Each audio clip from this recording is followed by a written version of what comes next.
Welcome to the Get Trauma Informed podcast, dedicated to unraveling the complexities of trauma, its pervasive impact, and the journey towards holistic recovery and realignment. If your radiance has ever felt muted, like I and thousands of others, you're in the right place to reignite your inner light. I'm your host, Wellness Coach Liz Blanding, and this is the Get Trauma Informed podcast.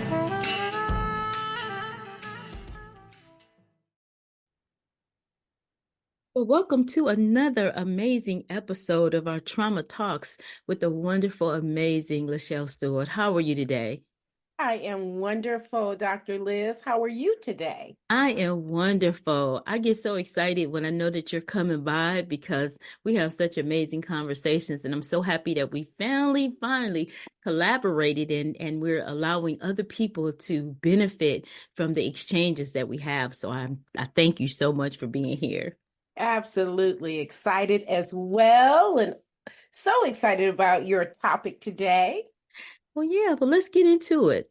We're going to talk about and we're going to explain what non-trauma informed leadership, what it is, and how it looks to lead in the dark. Okay. And what does that mean, leading in the dark? So I'm going to bounce the ball into your court.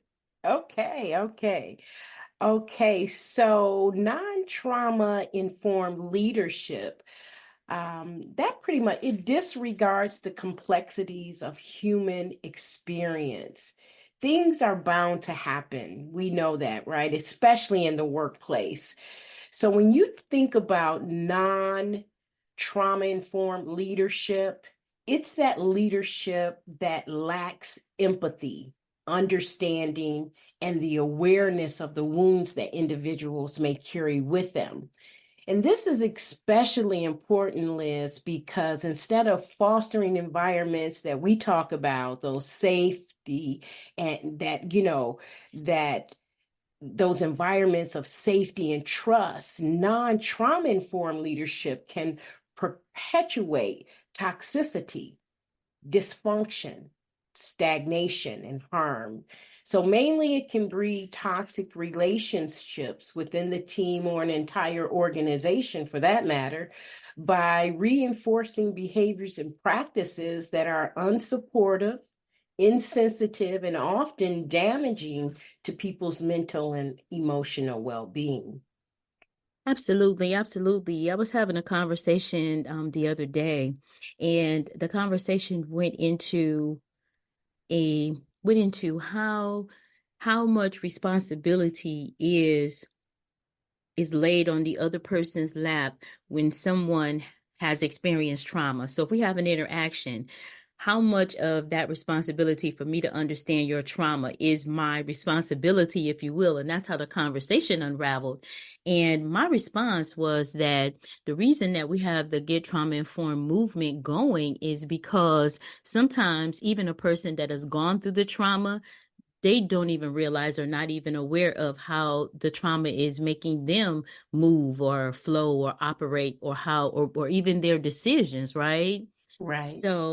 So in that, we each have a responsibility because the outcome is what's important. A lot of times we're fighting to be right instead of understanding. I think it was, oh my goodness, I'm trying to think of the 7 habits of highly effective people. And oh my goodness, Stephen Covey, right? Yes. And when he talked about first seeking to understand before we are, before, and I'm not quoting him totally correct, but he talked about seeking first to understand, because a lot of times when we don't seek that understanding, we're both missing the ball. And if the goal is for a successful outcome, so we're saying in the workplace or in leadership, if the goal is to be successful, have a successful outcome, then we each hold a responsibility to bring the most our healthy selves to the table, right? That's right. And that's what the Get Trauma Informed movement is all about, for us all to get a better understanding. Because if I don't understand, you don't understand, we're kind of just chirping at each other, right? That's We're right. not getting to the bottom line or the best understanding. So non-trauma informed leadership means that we don't have what you just said. We don't have empathy for the other person. We don't We don't lack that care and that compassion, right? That's I think right. about a workplace that encompassed all of that. We could get so much done. And if the bottom line for corporations or for corporate is let's get that bottom line right, then these are the steps that it takes to get there. That's right. I Yeah. love that. Yes. Nothing else to say. Nothing I else to love that. say. I mean, that's Yes. it right there. Let's all get That's it it. right. Yeah. Let's let's talk about an example of how this type of leadership can negatively impact the workplace. We talked about the affecting profits or affecting the bottom line. But what are some other examples of this type of leadership or how it can negatively impact the workplace? Well, let's put it like this. Imagine a leader who only focus like you were talking about, on performance metrics and deadlines without considering the well-being of their members. Their leader might push, the leader, your leader, my leader, which I've experienced, may push their people to the brink of burnout and anxiety. They may ignore signs of stress or distress and fail to provide the necessary support that we need, right? So this not only affects individuals, employees, but it also creates a toxic work environment, leading to high turnover, morale, and decreased productivity. What that leader wants most, they're not going to get based on their toxic leadership, if that makes sense. That is so good. That's so good. So I'm going to jump out there and I'm going to take the veil off and I'm going to expose one of my most challenging, but sometimes what the situations that create the most pain in our lives are the situations that we can use to launch us into our purpose. And so before I even understood that I was operating in trauma, I had another traumatic experience happen. I was in a car accident and not the one that I've been mostly talking about, but prior to that, when my children were young, I was in a car accident where a lady hit me from the back. Mm, And I went back to work too soon and my legs locked up while I was using the ladies' room. mm. And I was totally embarrassed. And you imagine that, I wasn't in a healthy state myself from different traumas. And so I'm there, I'm panicking. So I'm experiencing workplace trauma because what am I supposed to do? I would love to take a survey. What would you do if this happened to you in the workplace, right? In corporate, what would you Right. do? So I'm like, I can't yell help. Somebody come help me, I can't do Right. that. So I'm just sitting, I'm rubbing my legs and I'm just rubbing the blood circulation back into my legs. And then, my legs started to function again. But when I came out, I ran smack dead into a non-trauma informed leader, right? She knocked the claims up against the wall. Okay, another embarrassing situation. You can re-traumatize your employees this way. And that moment switched something in me and I said, no longer do I want to work for corporate. I want to dive into my passion of entrepreneurship. So that drove me, but that day I put in my notice, right? Wow. I put in my notes because I mean, it just got me. I'm like, no, Right. this is crazy, right? So my point is that some people would have, because you are so buried, you may be buried in debt. And so you don't have a choice but to swallow it and go back to your desk. And now you're experiencing trauma. You have all these emotions that are built up and you're not doing anything with it. And the one thing that I always want to stress, if we don't work through our trauma, it gets worse. Even if we swallow it or cover it with unhealthy habits, it still gets worse. It's progressive. So in the That's right. unopportune moment, it's going to come out. And people say, why did she do that? She was so quiet. She was so meek. You would have never thought it was all that swallowed trauma, That's right? right. That's right. I love the way you explain that. Yes, that's what it is. All of that trauma. And that's what can make us react in certain ways because our trauma has not been dealt with in the most proficient way, right? It has not been addressed. It has not been it has not been brought to the fore. So then someone, your leaders, you her or your boss or whoever, their trauma then traumatizes your trauma even further. And then you find yourself, like you said, doing some of these rash things. Like you said, well, I resigned the same day, or, we have these certain reactions that actually happens based on this trauma. But wow, if that person would only have been more informed about trauma, I'm sure that we would have so many more great people in the workplace. Oh, We really would. absolutely. We really would. Absolutely. And the Yeah, turnover wouldn't be so high, and the anxiety there, it's just so many things that happen when you're in that negative atmosphere, when you're not, when you're and statistics prove that when people are happy and they are, they're heard, they're acknowledged, they're appreciated, they function better. And then you well, get a better outcome, right?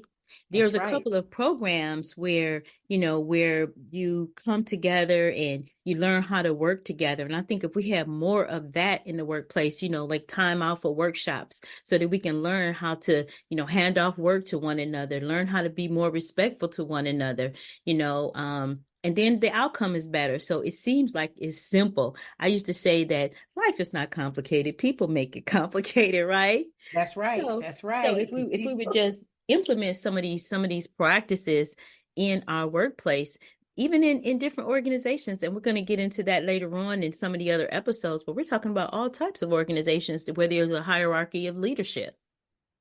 Yes, absolutely. And I know in my own journey, I experienced severe burnout and anxiety due to leadership that lacked trauma awareness as well. Was often expected to not only perform my job, but also take on their responsibilities without adequate support. And when I voiced my concern, um, they were dismissed, and I was left feeling isolated and undervalued, like you talked about. But these experiences that we face, they deeply affected my mental health and ultimately led me as well to lead the organization. Now, I didn't resign the same day, but yeah, over time, I knew it that I had that I in order to grow and become the person and the leader that I wanted to be, that was no longer the right space for me to accomplish that goal. Yeah, absolutely, absolutely. And I think about this too. I think about a being a people pleaser. When you faced a lot of Ooh, trauma, yeah, oftentimes that's your coping mechanism. That's how you feel safe. That's your survival technique that you've learned. So you become a people pleaser. But the thing of it is that in my corporate career, before I jumped full throttle into entrepreneurship, I now that I look back at some of those experiences, it's actually devastating to me to think about that when you're not in a healthy space, the things that you will allow. And, like for instance, my knee-jerk reaction here, my 2 weeks notice. I'm at my desk typing up my 2 weeks notice, not even thinking about the repercussions of it. So not saying that was even, I mean, I didn't take it through the ranks or I didn't do any of that. My whole yeah. thing was I'm not feeling safe, so let me retreat, right? And that was Well, that was protecting myself, and I can recall one of my earlier experiences, and now that I can look back, I see exactly how unhealthy that environment was. But one of my mentors, and I was so excited to have a female mentor, right? And she was amazing in her own right. But when I look back and think about it, she saw a naive 20 some odd year old trying to get into the workplace and willing to do whatever I needed to do in order to to please her and to excel. I think about it. I mean, I was working all types of, I won't mention the company because Right. now that I look back, it was illegal practices because I was there from like morning till sometimes 11 o'clock at night. Like I didn't shut down, maybe take a lunch or something, but I was people pleasing. I'm just putting everything on the table and just, and that definitely is an unhealthy work environment. And I've always, my mother's taught us, do your best no matter what you're doing. Always give it your 1,000%. And by me doing that, it was a smaller office. And every time somebody would quit or get fired, I would take on their responsibilities. No additional pay. Right. I didn't get Yep. additional pay. I did not, and they didn't replace the person because hey, they got two for the price of one. Right. And I did not realize that at the time because again, I was making unhealthy decisions out of having trauma or being traumatized. And so Yep. those are some of the unhealthy outcomes. Burnout. I burnt myself out. You And burnt then for yourself what? out. I left, they replaced me with somebody else. Absolutely, they did. And probably treated that person the same exact way. And they probably did not learn, because when you really look at it, a lot of times in corporate, especially during with a lot of my research, I find they do a lot of development and training, but nobody is really training their people about being trauma informed leaders. It's something that is not well recognized or spoken about. So, but it's something that we must bring to the fore because it is a very big rate of the increased conflict that happens in the workplace. Without that empathetic leadership, conflicts are more likely to escalate rather than be resolved constructively. And that's why a lot of times we have, again, that conflict because we're not trauma informed. And so Absolutely. we don't have a lot of the right practices and policies in place that then again take us to those toxic relationships that we're having with our mentors, our coaches, the people that we follow and that are supposed to influence us. Absolutely, absolutely. And when we talk about leadership and mentorship, something I want to stress, leadership and mentorship, when you're mentoring or coaching someone, it is a win-win situation. And oftentimes we find ourselves in a relationship where it's heavy win on the other person Yes. versus it's heavy win on that mentor, heavy win on that coach. And we don't even think about it as that mentee. We're here. I just chomping at the bit to learn, to get this information. And sometimes we don't have others to respect our boundaries. So as we start to go into the recovery process and the steps and what you do to recover and realign yourself, your boundaries have to be respected. And the first person to respect your boundaries are you because you set them and don't allow other people to cross over those boundaries, and you can do it in a healthy way.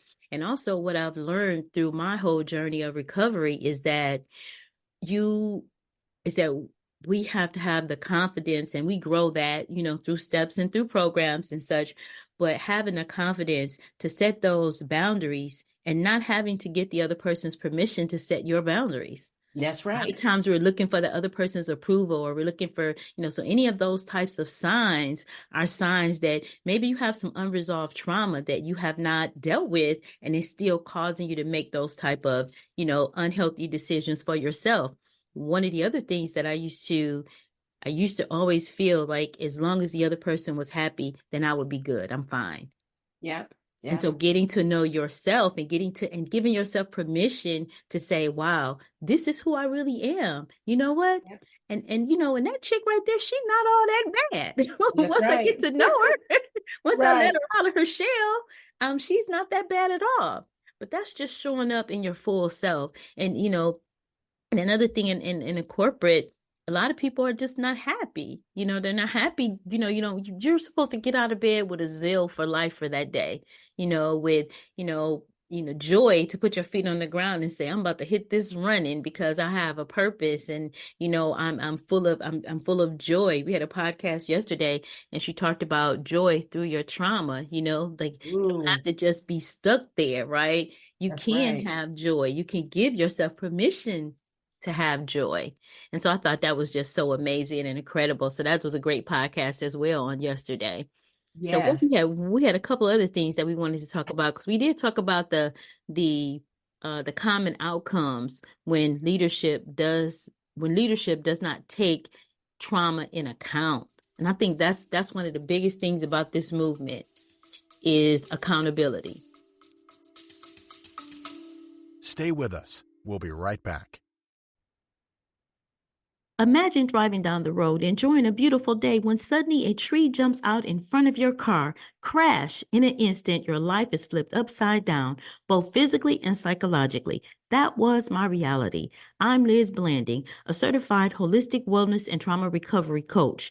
In a time when, according to the National Center for PTSD, the epidemic of trauma is on the rise, 70% of adults in the U.S. have experienced some type of traumatic event at least once in their lives. That's 223.4 million people who could benefit from support on their journey to recovery. To address this, I launched the Get Trauma Informed podcast in March 2024. Our podcast offers free information, resources, expert advice, and stories of those who have overcome trauma and shifted from surviving to thriving. The podcast has the capacity to reach hundreds of thousands of people. I believe that by partnering with the Get Trauma Informed podcast, we can provide critical support to many more people who need it. Trauma was not their fault, but recovery is their responsibility. And with your support, we can help them to achieve it. Thank you for considering the partnership opportunity.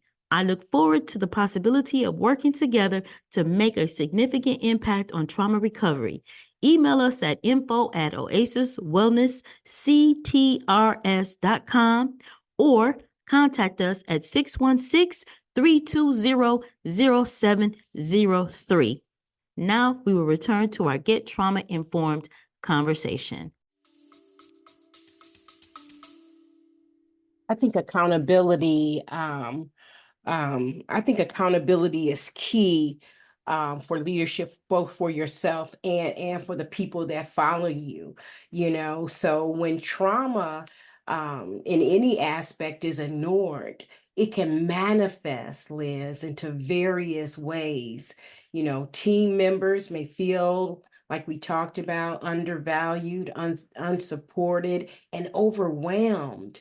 This can result in increased, like we talked about, the absenteeism, the high levels of anxiety and depression, which happened to me, and a general decline in mental health, period. It's not only anxiety or depression, but other things in your body can start to manifest and come about as well because of the traumatic things that's happening in the workplace. Additionally, I believe it can lead to a lack of trust in leadership. That's critical. That's huge.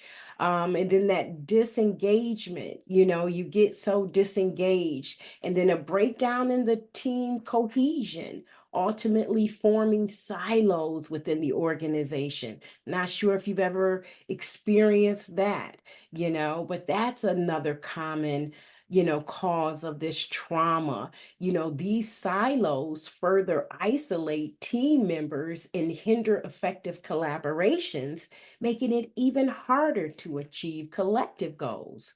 So, yeah, trauma can hit that organization hard at all levels, all ranks. It doesn't look at your color, your pay rank, your title, your position, any of those things. That's So, absolutely yeah, we true. got to get it. We got to really understand it. Yeah, that's absolutely true. And when you said that about physical, let's talk about that just a little bit too. That psychological trauma starts to manifest physically. And That's so now right. you have people, and then I refer back to some of the other podcasts, because we're pulling some of the nuggets out of those podcasts and doing mini clips so that we can start to recognize it. I had a young lady that was on the podcast that had migraine headaches for 18 years. Mm. And again, rooting back to the trauma, until she handled that, until she worked through her trauma, the headaches didn't subside. But when she started to do her work and do her self-care and doing her, taking time out and, really examine it, and not swallowing the trauma, but allowing it to come up and come out, when she started to do that, her migraine started to dissipate. And it's like, see, that's a prime example of how trauma shows itself up physically. And insomnia, think about that. If we're talking to some of the leaders in corporate, wouldn't you rather have a person that has dealt with the trauma, is not being re-traumatized, and can get a good night's sleep? Because when they come in the next morning, they're going to be ready to go. They've slept. They're not going to make less mistakes. There's a lot of benefits to helping your staff or your team members to work through their trauma, because a lot of people take light of it, or they say, oh, this person is super sensitive, or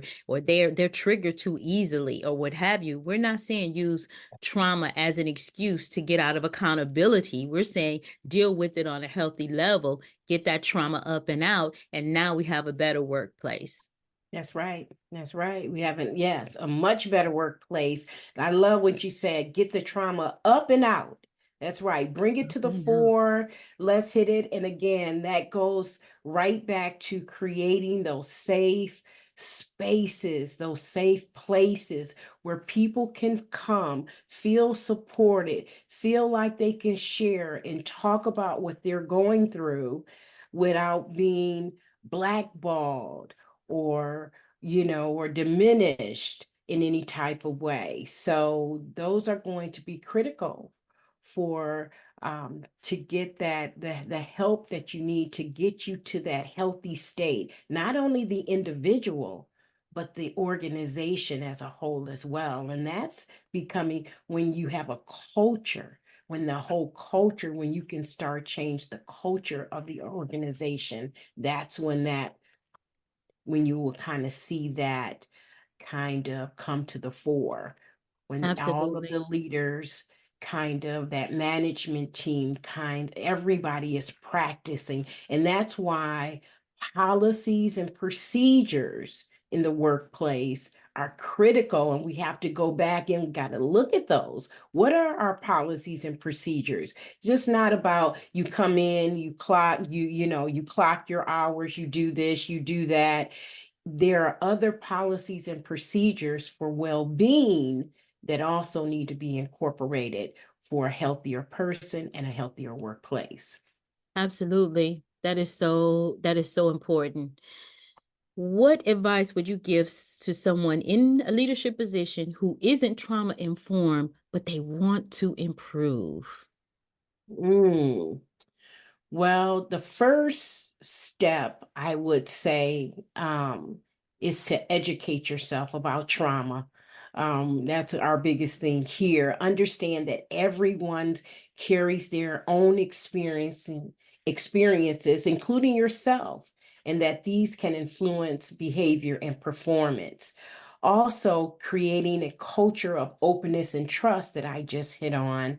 And also, Liz, you really want to listen actively and empathetically and provide support where needed. Remember, effective leadership is not just about driving results, like we spoke about earlier, but it's about nurturing the well-being of your team.